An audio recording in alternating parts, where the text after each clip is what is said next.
Hello students, how are you? Сәлеметсіздер ме оқушылар, қалдарыңыз қалай? Бүгін біз 3-ші сынып, 3-ші unit time бөлімін бастайтын боламыз. 34 және 35-ші беттеріңізді ашыңыздар. Бірінші exercise number 1, бірінші жаттығу, look at Gulnara's daily routine and the number.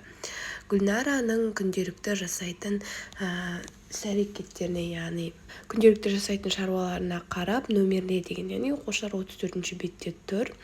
Енді соған қарап біз сәйкестендіріп нөмерлерін жазуымыз қажет. Мысалға A to get up, екіншісі әрекеті оның ояну. Келесі B, have dinner, ол бізде оқушылар 6-шы суретте көрсетілген, яғни кешкі ас ішу.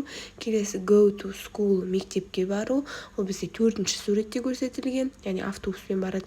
Келесі come home from school, яғни мектептен үйге келу, ол бізде 5-ші суретте көрсетілген. Келесі watch TV, теледидар қарау, 8-ші суретте 8, яғни келесі have breakfast, таңғы ас ішу, 3-ші суретте көрсетілген. Go to bed, яғни төсекке жату, ұйықтау, 3-ші суретте көрсетілген. Соңғысы do my homework, яғни үй жұмысын орындау, 7-ші суретте көрсетілген. Келесі exercise number 2, look, read and say yes or no.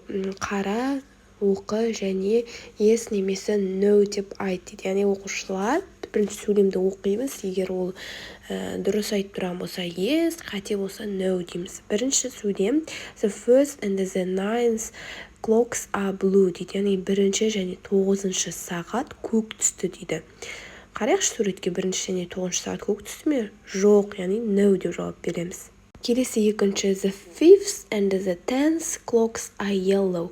5-ші және 10-шы сағат сары деген. Дұрыс, оқушылар, яғни yes дейміз. Үшінші the 2nd and the 6th clocks are green. Екінші және 6-шы сағаттар жасыл түсті дейді. No деп жауап береміз. Келесі the 7th and the 8th clocks are blue. 7-ші және 8-ші сағаттар көк түсті. Yes. 5-ші the 3rd and the 4th clocks are orange. 4-ші және 5-ші сағат қызғылт сары түсті дейді. Яғни ондай емес, яғни no деп жауап береміз. The next exercise number 3, talk with a friend. 3-ші жаттығу, досыңмен сөйлес деген. Мысалы, бірінші сөз бізде laptop деген сөз берілген, яғни laptop ол бізде оқушылар ноутбук. Суретке қараймыз, ол ноутбук қай жерде тұр деп сұрақ қоямыз бірінші астындағыдай, және де оның қай жерде екенін prepositionдар, жақшада берілген prepositionдерге қарап, соны қойып айтамыз, астында, үстінде деген сияқты. Мысалы, where is the laptop? It's in the school bag деген, яғни ол сөмкенің ішінде деген, in деген ішінде, яғни сөмкенің ішінде деп айтып тұр ноутбукты.